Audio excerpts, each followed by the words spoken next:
이게 봐야 될 부분이 뭐냐면 이제 주도주죠, 주도주. 예. 뭐 주도주는 전 국민이 다 아는, 전 국민이 다 알죠. 삼성, SK. 예. 핵심이죠. 예. 근데 이제 어쨌든 이제 부동의 1위는 삼성전자. 예. 이번에 이제 하이닉스가 주가가 거의 뭐 300만 원 가까이 갈 때 잠깐 시가총액 1위를 26년 만에 탈환했지만 그건 잠깐이었죠. 여전히 부동의 1위는 삼성전자예요. 그래서 삼성전자의 흐름을 여러분들이 면밀히 봐야 돼요. 무슨 얘기냐면 지금 삼성전자가 어제 같은 경우 이제 장중에 20만 원이 깨졌어요. 18만 원대 내려왔거든요. 그러면 이제 삼성전자가 지수하고 궤적을 같이 합니다, 여러분들. 왜냐하면 시총 1위고, 물론 이제 SK 하이닉스도 이제 시총이 2위고 시총이 크지만은 대체로 삼성전자하고 궤적을 같이 해요. 지금 차트를 보면 코스피 지수하고 비슷해요. 그럼 삼성전자가 이제 뭐 반등이 또 줄 거야 아마. 반등을 줄 거예요. 근데 제가 4주 전부터 강력 매도 얘기하고 나서 반등은 이틀 반등, 2일 법칙이라고 해요. 2일 법칙. 왜냐하면 반등이 나와도 3일 이상 나온 적이 없어요. 6월 달 이후부터 보면은. 6월 달 고점 치고 나서는 내려가면서 반등이 이틀로 다 끝나요. 어쩔 때는 이제 하루로 끝나는 때도 있고. 그러니까 2일 안에 반등을 주고 또 폭락하는 거야. 그러면 이제 이번 주에는 너무 많이 빠졌기 때문에 아마 또 다음 주 내에 아마 반등이 또 나올 거예요. 반등을 또 줄 거예요. 근데 이제 반등은 2일 반등 주고 나서 또 폭락한다는 얘기예요. 이게 진바닥이 아니란 얘기예요. 삼성전자는. 반등은 나오겠지만 진바닥이 아니야. 그러면 삼성전자가 이제 어디서 저점이 형성될지 그게 이제 관건이에요. 그러면 최악의 경우 일단은 최악의 경우 15만 원까지는 일단 열어놔야 돼요. 삼성전자의 저점. 15만 원이 될지는 뭐 지금 뭐 예측한다고 해서 맞을지 틀릴지 모르겠지만 그래도 지금은 15만 원까지는 아직은 하락이 더 남아 있다. 그러면 이제 삼성전자가 만약에 지지선이 확보가 되면 그때부터는 이제 좀 더 강력한 지수 반전이 아마 나오겠지만 그 전까지는 상당히 좀 고통스러울 겁니다. 왜? 반등하면 무조건 폭락이야. 반등은 2일로 끝나요. 그냥 2일로 끝나. 어쩔 때는 하루 반등도 있는데 대체로 이제 폭락이 심할 때는 이틀 반등은 나와요. 이틀 반등. 그래서 제 생각에 뭐 다음 주에는 반등을 그래도 좀 노려도 되지 않을까. 특히 이제 삼성전자하고 SK 하이닉스 이 두 종목이 이제 주도주기 때문에 시가총액도 지금 많이 떨어졌습니다.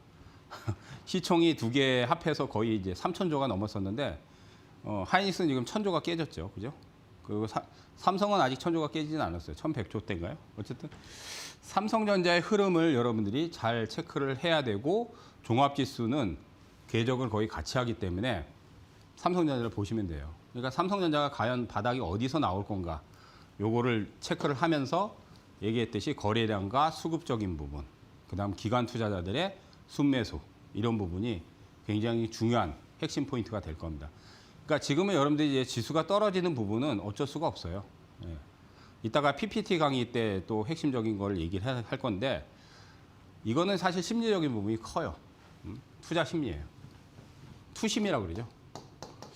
왜 투심이 안 좋아졌냐? 그거는 이따가 또 설명을 해드릴 겁니다. 근데 지금은 기술적인 부분에서는 여러분들이 방금 얘기했듯이 주도주인 삼성전자, SK 하이닉스의 흐름과 그다음 또 한 가지 이제 중요한 포인트는 우리나라는 다 아시다시피 수출 국가예요. 뭐 몇십 년 동안 수출로 우리가 성장을 했어요. 그죠? 내수도 있지만은 우리는 내수 시장이 팽창하지 않아요. 왜? 인구가 늘긴 했지만은 이제 저출산 고령화잖아요. 그죠? 그래서 우리나라 땅덩어리가 적지만은 뭐 서울 경기권이 아시다시피 인구의 절반을 차지하잖아요. 그러니까 밑에 지방 가면은 젊은 사람들이 없죠. 그죠?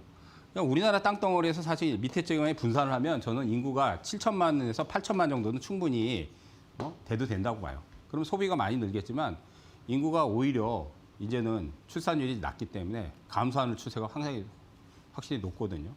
그러니까 어쨌든 우리는 소비보다는 해외로 나가야 돼요. 그래서 수출 국가인데 부동의 1인 반도체가 작년부터 해서 올해 역대급으로 그 돈을 가장 많이 벌어줍니다. 물론 이제 수출은 뭐 반도체만 하는 게 아니라 자동차도 있고 조선도 있고 방산도 있고 석유화학도 있고 뭐 여러 가지 제품들이 많지만은 반도체가 이렇게 돈을 많이 벌어진 적가 없어요. 그러다 보니까 제가 3월 달부터 필라델피아 반도체 지수를 봐라. 이것도 얘기했어요. 뭐 한 2주 전인가도 얘기했고, 예, 저번 주에는 얘기를 안 했어요. 근데 2주, 3주 전에도 얘기했어요. 필 지수가 아직 바닥이 아니다. 필 지수가 지금 11,000을 지금 깨고 내려왔거든요. 그러면 장기적인 상승이 끝난 건 아니에요. 그러니까 장기 상승이 끝나려면 9,000까지 아예 깨고 내려오면 그러면 이제 장기 상승 파동은 끝났다고 봐야 돼요. 물론 이제 저점이 여기죠. 3월 달에. 예. 그러면 이제 결국 장기 박스권이 되는 거죠. 만약에 9,000까지 내려오거나 9,000을 깨면은 결국 장기 박스권이 되는 거예요. 근데 9,000까지 내려오지 않거나 만선, 그러니까 지금은 이제 만 포인트까지는 필 지수가 이제 하락할 확률이 높거든요. 여기 아니면 만을 살짝 깨거나 그러면 여기에서 이제 어느 정도 지지 포인트가 나오면 다시 아마 상승할 수 있는 여력은 있어요. 왜냐하면 반도체는 업황 자체가 우리가 알다시피 슈퍼 사이클이잖아요. 사실 이제 이 슈퍼 사이클은 인공지능 때문에 결국은 촉발된 거예요. 인공지능이 없었다면 반도체가 아마 슈퍼 사이클을 그리기는 어려웠을 거예요. 물론 반도체 칩이 들어가는 부분은 인공지능뿐만 아니라 많이 들어갑니다. 여러분들 자동차에도 들어가요. 차량용 반도체가 있죠. 그죠? 최근에 이제 뭐 자율주행 아마 이제 상용화 될 거예요. 몇 년 있다가. 그러면 이제 우리가 운전대를 잡지 않고도 자기가 알아서 목적지까지 가요. 운전을 하지 않고도. 예. 목적지만 입력하고. 주차도 자기 마음대로. 거기에 이제 반도체 칩이 또 어마어마하게 들어가요. 그다음 이제 로봇, 피지컬 AI. 그래서 앞으로 반도체 쓰임새는 여러분들이 쓰시는 뭐 스마트폰부터 해서 컴퓨터, 가전제품에 반도체가 다 들어갑니다. 그러니까 수요는 많이 늘 수 있는 부분은 있는데 그래도 이제 인공지능이 결국 슈퍼사이클을 만든 핵심 기폭제가 된 거예요. 근데 이제 인공지능이 어쨌든 데이터 센터를 많이 짓다 보니까 거기에 이제 수요가 폭증을 하다 보니까 그러는데 그 투자가 지금 빅테크주들이 상당히 많이 진행이 됐고 그거를 지금 당장 이제 중단할 수는 없어요. 근데 어쨌든 내년까지는 업황이 저는 괜찮을 거 봐요. 지금 뭐 대체로 보면 2028년 얘기를 하는데 그건 모르는 거예요. 업황이 있잖아요. 이런 이제 사이클적인 부분에서는 반도체 같은 경우는 첨단 기술이잖아요. 그러니까 첨단 기술은 6개월에서 1년 정도에도 변화가 굉장히 크게 나올 수도 있어요. 기술의 격차가 크다가도 그걸 좁힐 수도 있는 거고. 1년이면은 사실 사이클이 또 굉장히 빨라질 수도 있는 거예요. 그러니까 내후년까지는 업황이 좋다고 하는데 그거는 모르는 거고 내년까지는 그래도 지금은 공급이 아직까지는 수요가 더 많기 때문에 물론 이제 삼성과 SK 하이닉스가 아마 수율 조정을 할 거예요. 왜냐하면 두 기업이 점유율이 가장 높기 때문에 지금은 디램 같은 경우는 60%가 넘죠. 삼성전자하고 하이닉스에. 여튼간에 장기적인 측면에서는 아직 반도체 사이클이 끝난 건 아니다. 이제 월봉을 보면 여러분들 보시면은 너무 가파르게 올랐어요. 그죠? 가파르게 오르면 보통 2개월에서 길게는 3개월 정도 조정 과정이 들어와요. 근데 장기 상승이 훼손된 건 아니에요. 근데 이제 단기 상승은 훼손이 됐죠. 필라델피아 반도체 지수는 단기적인 상승은 훼손이 됐기 때문에 보통 이제 3개월 동안 이렇게 가파른 상승이면 2개월 정도는 조정 과정이 없어요. 그러니까 8월 중반까지는 어려울 수밖에 없어요.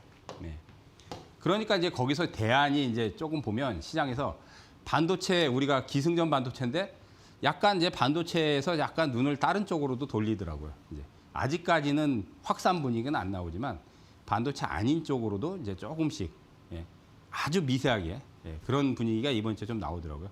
근데 어쨌든 장기 상승은 끝나지 않았습니다. 저는 내년까지는 업황이 꺾이진 않는다고 봐요. 내후년은 여러분들이 꺾일 수도 있어요. 그러니까 많이